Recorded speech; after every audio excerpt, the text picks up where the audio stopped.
हमारा देश कैसा है? वैसा ही जैसा आप छोड़ के गए थे। यानी कि हम अभी भी अंग्रेजों के गुलाम हैं? नहीं, अंग्रेजों से तो हमें 1947 में ही आजादी मिल गई थी। अच्छा, तो अब तो हमारे अपने लोग देश चलाते होंगे ना? हाँ, तब तो देश काफी आगे बढ़ गया होगा। जब हमारे अपने लोग देश चला रहे हैं तो गरीबी और भ्रष्टाचार का तो नाम ही नहीं होगा। सबको बराबर हक दिया जाता होगा, किसानों और मजदूरों का अच्छा ध्यान रखा जाता होगा ना? नहीं, ऐसा तो कुछ नहीं है। तो कैसा है बताना मुझे। कैसे हमारे अपने नेता, हमारे आजाद भारत के नेता, 100 साल हो गए मुझे गए हुए, बताना।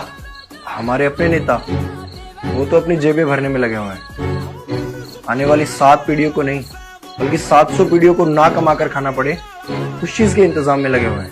तो तुम लोग क्या कर रहे हो और हमारे देश का युवा क्या कर रहा है?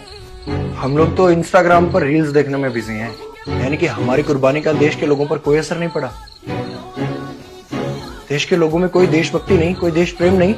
नहीं, ऐसा नहीं है। आपके लिए और देश के लिए बहुत प्रेम है भारत के लोगों के दिलों में। हर 15 अगस्त और 26 जनवरी को तिरंगा फहराते हैं, पूरे जोश के साथ भारत माता की जय बोलते हैं और आपकी डीपी भी लगाते हैं। और भारत और पाकिस्तान के क्रिकेट मैच के दौरान तो हमारी देशभक्ति पीक पर होती है। तुम इसे देशभक्ति समझते हो?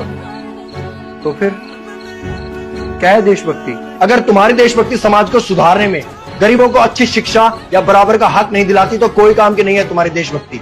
भ्रष्ट नेताओं और सरकार के खिलाफ आवाज उठाओ, लोगों को एकजुट करो।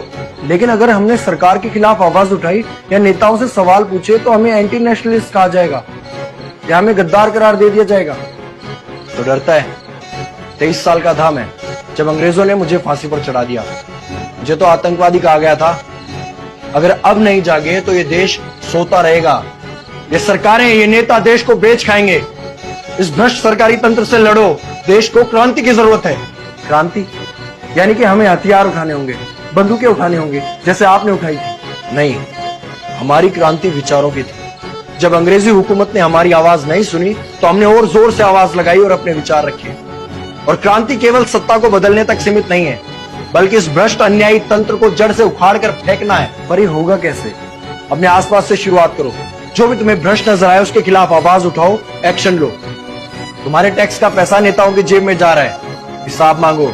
अपने वोट का सही इस्तेमाल करो, लोगों को जागरूक करो और इस देश को आजाद करवाओ। इंकलाब जिंदाबाद।